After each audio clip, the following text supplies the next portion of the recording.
Assalamualaikum warahmatullahi wabarakatuh.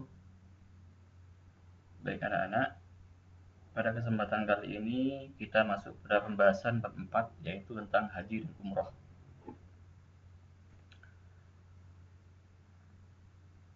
Pesan kali ini kita akan membahas ada 10 pembahasan yang pada kali ini akan saya bahas. Pokok-pokoknya ini ada 10. Yang pertama kita mulai dari pengertian haji. Istilah haji ini berasal dari kata hajjah, yang dengan artian itu bermaksud menyengaja atau menuju ke tempat tertentu yang diagungkan. Sedangkan menurut istilah, haji ini adalah menyengaja mengunjungi Ka'bah untuk mengerjakan ibadah yang meliputi tawaf, sa'i, wukuf, dan ibadah-ibadah lainnya untuk memenuhi perintah Allah SWT dan mengharap keridhoannya dalam waktu yang telah ditentukan. Kedua, hukum haji. Mengerjakan ibadah haji itu hukumnya wajib ain. Bisa juga disebut dengan fardu ain. Pelaksanaannya ini hanya sekali seumur hidup bagi setiap muslim yang telah mukallaf dan harus mampu melaksanakannya. Sesuai dengan firman Allah dalam surah Al-Imran ayat 97. Dengan bunyi Bismillahirrahmanirrahim. Walillahi 'alan nasi hajjul baiti man istata'a ilaihi sabila wa man kafara fa innallaha ghaniyyun 'anil 'alamin.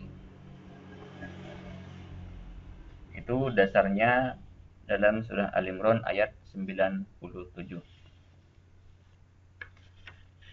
Sekarang kita ke syarat-syarat wajib haji. Kita yang ke pembahasan yang ketiga. Syaratnya yang pertama itu harus beragama Islam.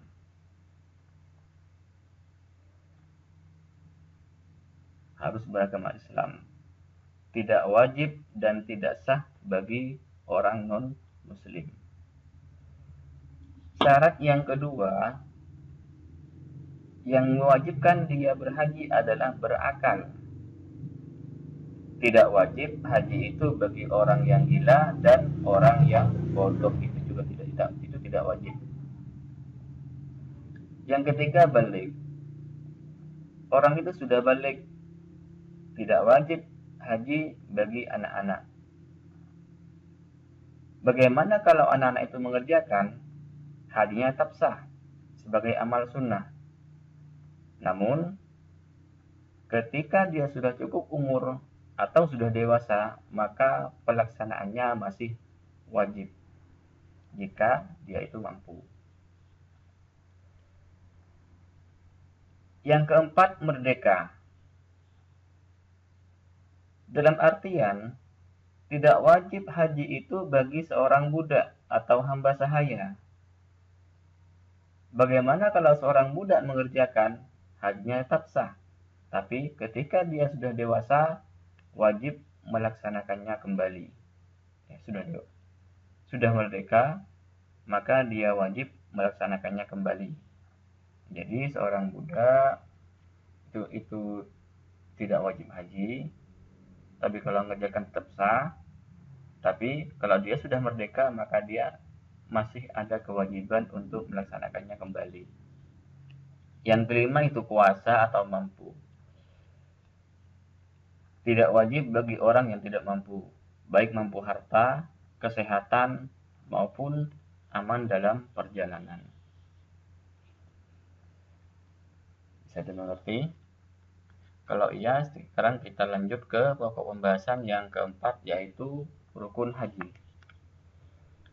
Rukun haji adalah beberapa amalan yang harus dikerjakan dalam ibadah haji dan tidak bisa diganti dengan bayar denda atau dam bila meninggalkannya. Berarti hajinya batal dan harus mengulangi dari awal di tahun berikutnya. Apa saja rukun haji itu? Yang pertama, ihram. Rukun haji yang pertama itu adalah ihram. Apa itu ihram? Ihram berniat memulai mengerjakan ibadah haji ataupun umroh merupakan pekerjaan pertama sebagaimana takbiratul ihram dalam salat. Ihram ini wajib dimulai sesuai miqatnya, baik miqat zamani maupun miqat makani, dengan syarat-syarat yang akan dijelaskan nanti. Itu ihram. Jadi ihram ini sama halnya dengan takbiratul ihram dalam salat. Maka dia wajib berniat sebelum memulai mengerjakan ibadah haji. Rukun yang kedua adalah wukuf di Padang Arafah, yaitu hadir mulai tergelincir matahari. Ini diperkirakan pada waktu zuhur tanggal 9 Zulhijjah sampai terbit fajar tanggal 10 Zulhijjah. Rasulullah SAW bersabda, Al-Hajju Arafah, faman ja'a lailata jam'in qabla tulu'il fajri faqad adrak. Ini hadis dari 5 ahli hadis. Rukun haji yang ketiga adalah tawaf. Rukun ini disebut tawaf ifadah, yaitu mengelilingi Ka'bah 7 kali, dimulai dan diakhiri di Hajar Aswad. Pelaksananya ini dilakukan pada hari raya Nahar sampai berakhir hari Tasyrik. Tawaf ini bermacam-macam. Yang pertama adalah tawaf qudum, yaitu tawaf yang dilakukan saat sampai di Mekah sebagaimana sholat tahiyatul masjid. Yang kedua, tawaf ifadah, yaitu tawafnya rukun haji. Yang ketiga adalah tawaf wada, yaitu tawaf yang dilakukan ketika akan meninggalkan Mekah. Yang keempat adalah tawaf tahallul, yaitu tawaf penghalalan muharramat ihram atau hal-hal yang haram.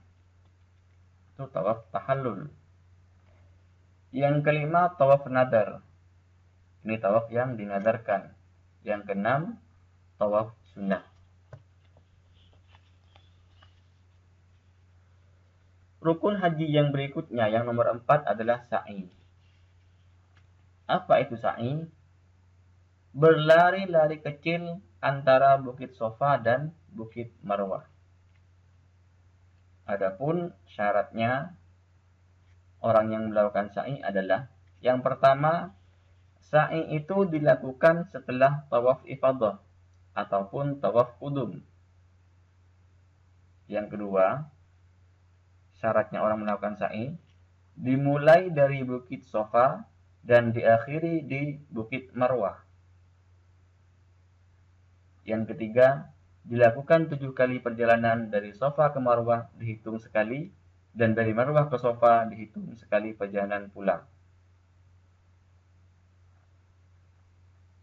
Adapun di antara sunnah sa'i, yang pertama, berjalan biasa di antara Sofa dan Marwah, kecuali ketika melewati 2 tiang atau pilar dengan lampu hijau.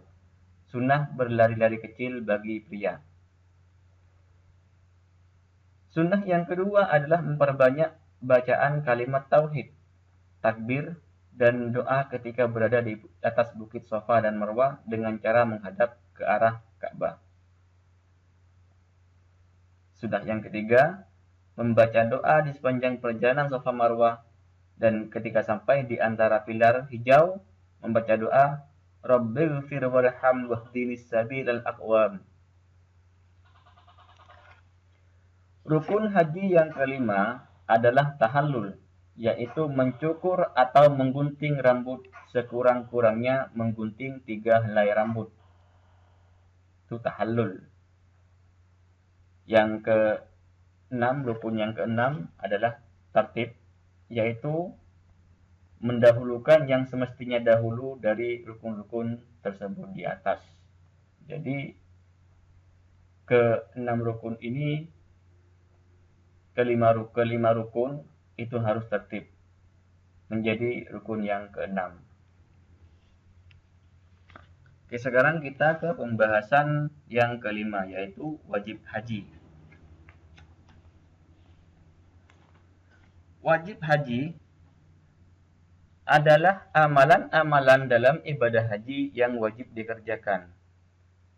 Tetapi sahnya haji tidak bergantung kepadanya. Jika ia ditinggalkan, hajinya tetap sah dengan cara menggantinya dengan dam. Ini beda dengan rukun. Kalau rukun itu ditinggalkan, maka hajinya tidak sah. Wajib haji ini walaupun ditinggalkan akan tetap sah, tetapi harus mengganti dengan dam.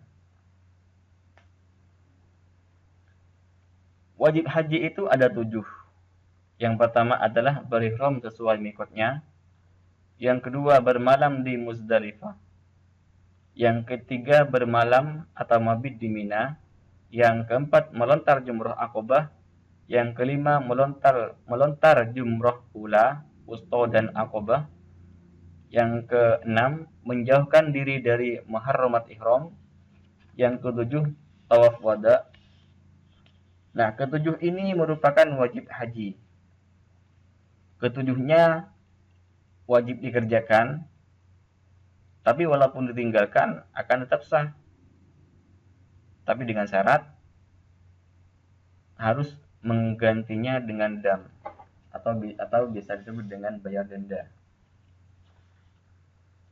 Sekarang pembahasan yang keenam, yaitu mikot haji. Mikot artinya waktu dan dapat juga berarti tempat. Maksudnya bagaimana? Maksudnya waktu dan tempat yang ditentukan untuk mengerjakan ibadah haji. Jadi mikot itu maksudnya waktu dan tempat yang ditentukan untuk mengerjakan ibadah haji. Mikot ada 2. Yang pertama yaitu mikot zamani dan mikot makani. Mikot zamani adalah waktu sahnya diselenggarakan pekerjaan-pekerjaan haji. Orang yang melaksanakan ibadah haji, ia harus melaksanakannya pada waktu-waktu yang telah ditentukan. Tidak dapat dikerjakan pada sembarang waktu.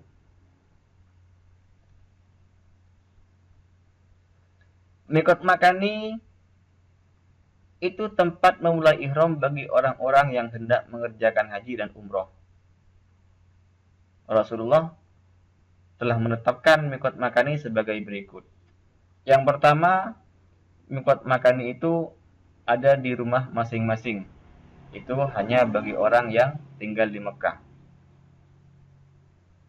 Yang kedua, Dzul Hulaifah, atau bisa disebut 450 km sebelah utara Mekah, mikot bagi penduduk Madinah dan negeri-negeri yang sejajar dengan Madinah.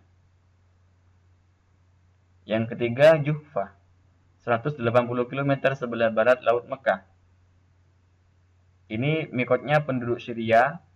Setelah tanda-tanda mikot di Juhfah lenyap, maka diganti dengan Robiq, 240 km barat Laut Mekah. Ini dekat Juhfah. Robiq juga mikot bagi orang Mesir, Maghribi, dan negeri-negeri sekitarnya.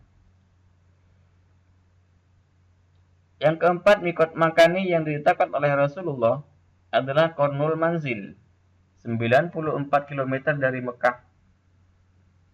Ini berada pada sebuah bukit yang menjorok ke Arafah.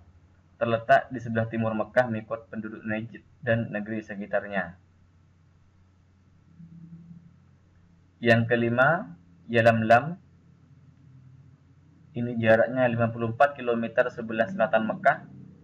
Mikot ini punya penduduk Yaman, India, termasuk Indonesia, dan negeri-negeri yang sejajar dengan negeri-negeri tersebut. Yang keenam, Zatu Irqin. Ini tempatnya 94 km sebelah timur Laut Mekah. Mikot ini punyaan penduduk Irak dan negeri-negeri yang sejajar dengan itu. Yang ketujuh, negeri masing-masing. Mikot penduduk berada di antara kota Mekah dengan mikot-mikot tersebut di atas. Lanjut ke pembahasan ketujuh. Muharramat haji dan dam. Muharramat haji ialah perbuatan-perbuatan yang dilarang selama mengerjakan haji. Meninggalkan muharramat haji termasuk wajib haji. Jadi, apabila salah satu muharramat itu dilanggar, maka orang yang melanggarnya wajib membayar dam. Muharramat haji yang pertama adalah senggama dan pendahuluannya, seperti mencium, menyentuh dengan syahwat, berbicara tentang hubungan suami istri dan sebagainya. Semua perbuatan tersebut bukan hanya merupakan larangan, melainkan juga akan membatalkan haji bila belum tahallul pertama.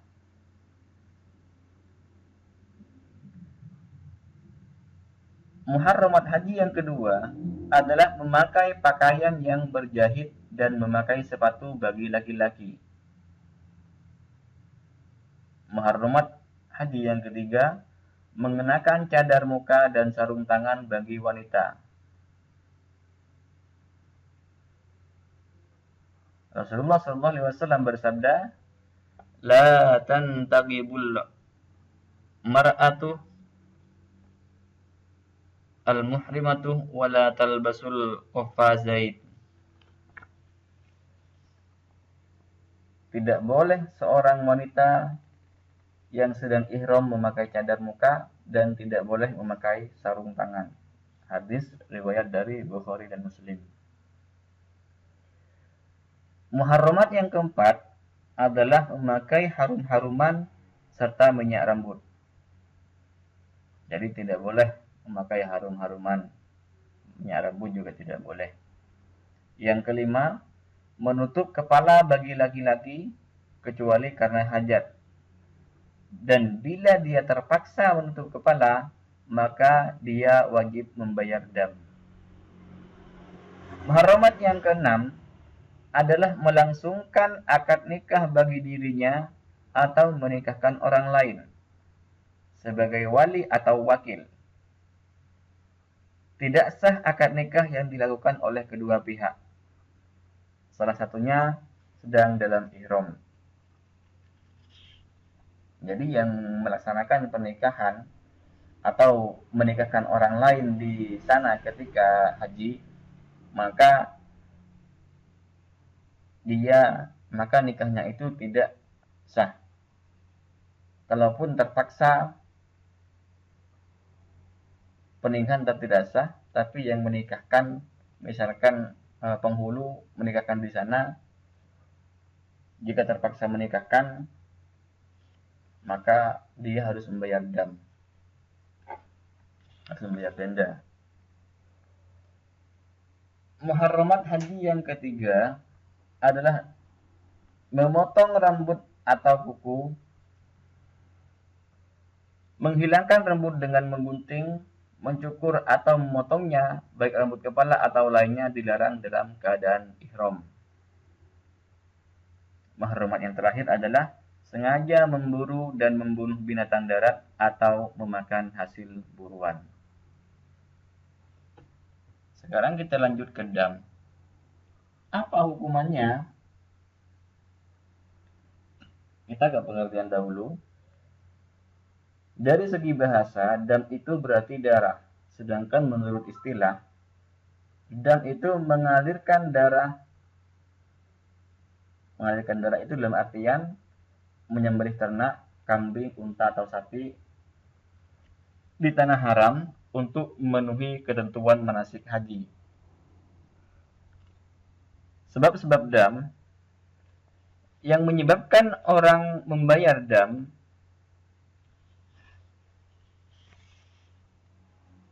yang pertama, bersenggama dalam keadaan ihram sebelum tahallul pertama. Damnya berupa kafaroh, yaitu yang pertama menyembelih seekor unta. Jika tidak dapat, maka yang kedua menyembelih seekor lembu. Jika tidak dapat, maka yang ketiga menyembelih 7 ekor kambing. Jika masih tidak dapat, maka yang keempat memberikan sedekah bagi fakir miskin berupa makanan seharga seekor unta. Setiap satu mud ini 0,8 kilo, sama dengan 1 hari puasa. Hal ini dikiaskan dengan kewajiban puasa 2 bulan berturut-turut bagi suami istri yang senggama di siang hari di bulan Ramadan. Sebab membayar dam yang kedua berburu atau membunuh binatang buruan. Damnya adalah harus memilih salah satu di antara 3 jenis. Yang pertama, harus menyembelih binatang yang sebanding dengan binatang yang diburu atau yang dibunuh. Atau dia bersedekah makanan kepada fakir miskin di tanah haram senilai binatang tersebut. Atau berpuasa senilai harga binatang dengan ketentuan setiap 1 mud berpuasa 1 hari. Dam ini disebut dengan takhir atau ta'dil. Takhir itu boleh memilih mana yang dikehendaki sesuai dengan kemampuannya. Dan ta'dil artinya harus setimpal dengan perbuatannya, dan dam ditentukan oleh orang yang adil dan ahli dalam menentukan harga binatang yang dibunuh itu.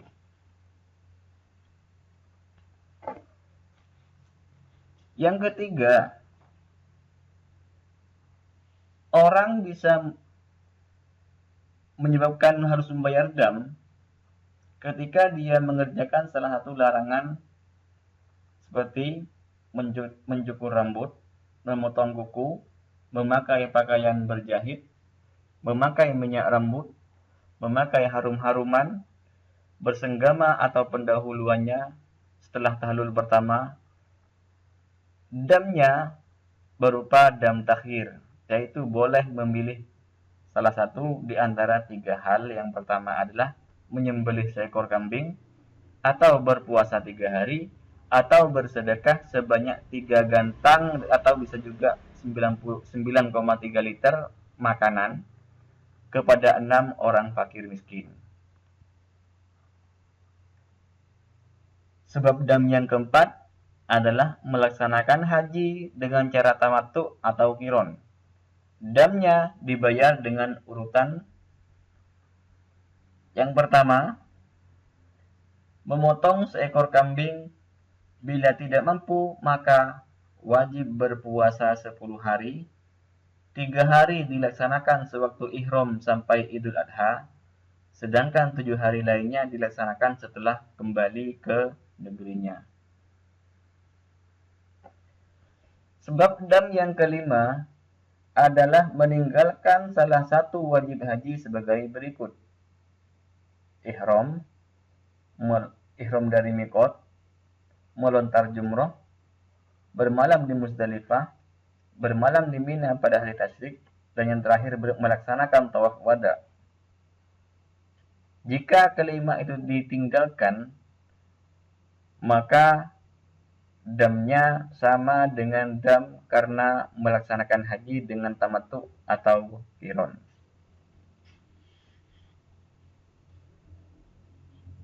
Sama dengan yang barusan dijelaskan, yang keempat damnya sama, yaitu memotong seekor kambing.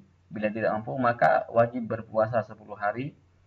3 harinya dilaksanakan suatu ihram sampai Idul Adha, sedangkan 7 harinya ketika sudah kembali ke negerinya. Lanjut ke pembahasan yang ke-8. Yang ke-8 adalah sunnah haji. Di samping sunnah yang telah disebutkan dalam materi rukun dan wajib haji, Terdapat juga perbuatan yang termasuk sunnah haji, diantaranya adalah membaca talbiyah. Bacaan talbiyah diucapkan dengan suara nyaring bagi laki-laki dan suara lemah bagi perempuan. Waktu membacanya adalah sejak ihram sampai saat lemparan pertama dalam melempar jumrah Aqabah pada hari Idul Adha. Lafaz talbiyah itu labbaik Allahumma labbaik, labbaik la syarika laka labbaik, innal hamda wan ni'mata laka wal mulk la syarika lak. Itu adalah lafal talbiyah. Membaca talbiyah ini disunahkan ketika naik dan turun kendaraan, ketika mendaki dan menurun, berpapasan dengan rombongan lain sehabis sholat, dan waktu dini hari.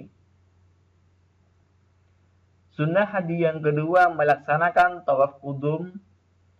Tawaf qudum disebut juga tawaf tahiyyah atau tawaf penghormatan, karena tawaf itu merupakan tawaf penghormatan bagi Ka'bah. Sunnah haji yang ketiga adalah membaca sholawat dan doa sesudah bacaan talbiyah. Pembahasan yang ke-9, tata cara pelaksanaan haji. Tata urutan cara ibadah haji dapat dikemukakan sebagai berikut. Yang pertama adalah ihram. Yang dimaksud ihram ialah niat dengan ikhlas semata-mata karena Allah. Niatnya adalah nawaitul hajj wa ahramtu bihi lillahi ta'ala. Sebelum berihram, ini disunahkan untuk memotong rambut supaya lebih rapi, memotong kuku, mandi sunnah ihram, berwudu, memakai wangi-wangian, menyisir rambut, dan sebagainya. Dalam memakai pakaian ihram harus sesuai dengan ketentuan. Yang pertama, untuk pria, berupa 2 helai kain putih yang tidak berjahit. 1 diselendangkan dan 1 helai lagi disarungkan. Yang kedua, untuk wanita, berupa pakaian yang menutup seluruh tubuh kecuali muka dan 2 telapak tangan. Kenapa? Karena tidak boleh memakai cadar penutup muka dan tidak boleh memakai sarung tangan.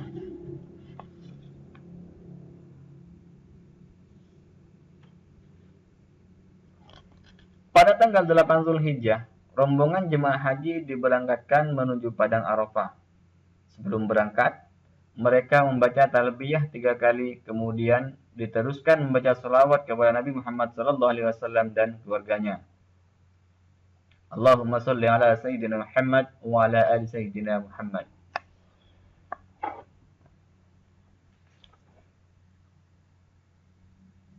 Tata cara urutan yang kedua adalah wukuf di Padang Arafah. Setelah sampai di Padang Arafah, mereka menunggu waktu wukuf, yaitu tanggal 9 Zulhijjah setelah tergelincir matahari sampai terbit fajar tanggal 10 Zulhijjah. Ini pada hari raya Idul Adha. Selama menunggu tersebut, jemaah haji hendaknya banyak berzikir kepada Allah dengan membaca takbir, tahmid, istighfar, dan bacaan-bacaan lain sampai masuk waktu wukuf.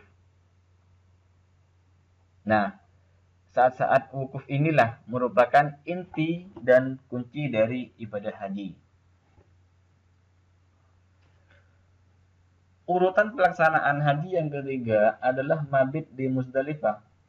Setelah jemaah haji menunaikan wukuf di Padang Arafah tanggal 9 Zulhijjah, mereka segera berangkat ke Muzdalifah untuk mabit atau bermalam. Keberangkatan ke Muzdalifah dilakukan setelah terbenam matahari. Ini bisa disebut dengan sudah maghrib. Waktu mabit yaitu antara maghrib sampai terbit fajar tanggal 10 Zulhijjah. Pada waktu tiba di Muzdalifah, mereka harus mencari dan mengumpulkan batu kerikil sedikitnya 7 butir untuk melempar jumroh Aqabah pada hari raya 10 Zulhijjah.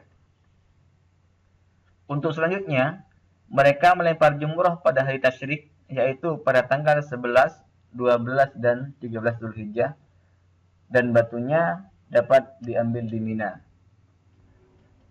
Batu-batu kerikil itu untuk melempar jumroh Aqabah pada tanggal 10 Zulhijjah, dan ketiga jumroh yaitu jumroh ula, jumroh wusta, dan jumroh Aqabah yang dilontarkan pada tanggal 11, 12, dan 13 Zulhijjah.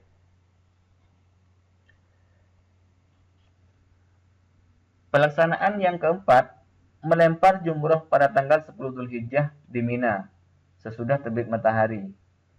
Para jemaah segera melempar jumroh Aqabah 7 kali lemparan, dan setiap lemparan disertai dengan bacaan Bismillahi Allahu Akbar. Tata cara yang kelima, tawaf ifadah. Ketentuan tawaf: 1. Harus menutup aurat. Yang kedua, suci dari hadas besar dan hadas kecil, dan suci dari haid. Yang ketiga, Ka'bah berada di sebelah kiri selama tawaf. Yang keempat, mengelilingi Ka'bah sebanyak 7 kali. Yang kelima, tawaf harus dilakukan di Masjidil Haram, tidak boleh ada di luar Masjidil Haram. Cara pelaksanaan tawaf: yang pertama, memulai dari Hajar Aswad disertai dengan niat tawaf ifadah dengan melafalkan nawaitu an atufa bil baitil atiqi sab'ata asywatin lillahi ta'ala. Itu niatnya, niat tawaf ifadah.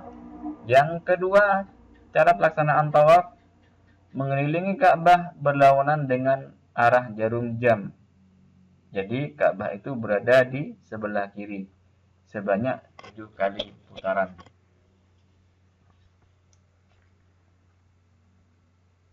Tata cara yang keenam adalah mengerjakan sa'i. Setelah selesai tawaf ifadah, jemaah haji selanjutnya mengerjakan sa'i yang dimulai dari Bukit Sofa dan diakhiri di Bukit Marwah sebanyak 7 kali.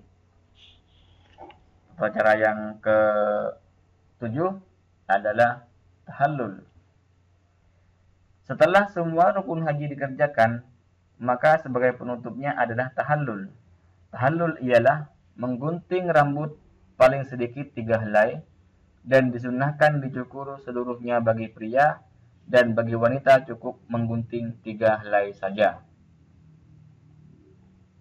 Sekarang ke pembahasan terakhir di pokok pembahasan haji ini adalah macam-macam manasik haji. Yang pertama, haji ifrad. Mengerjakan haji dan umroh dengan cara ifrad adalah mengerjakan haji dan umroh dengan cara mendahulukan haji daripada umroh, dan keduanya dilaksanakan secara terpisah. Yang kedua, haji tamattu. Mengerjakan haji dengan cara tamattu adalah mengerjakan haji dan umroh dengan mendahulukan umroh daripada haji, dan umroh dilakukan pada musim haji. Manasik haji yang ketiga adalah haji qiron. Mengerjakan ibadah haji dengan cara qiron adalah mengerjakan haji dan umroh sekaligus. Jadi amalannya satu, tetapi dengan 2 niat, yaitu haji dan umroh. Dengan demikian, urutan pelaksanaan qiron pada dasarnya tidak berbeda dengan haji ifrad. Nah, itulah pembahasan pada pokok pembahasan haji. Di video berikutnya kita akan lanjut dengan pembahasan pada umroh. Saya akhiri dulu. Wallahul muwafiq ila aqwamit thoriq. Wallahu a'lam bishawab. Assalamualaikum warahmatullahi wabarakatuh.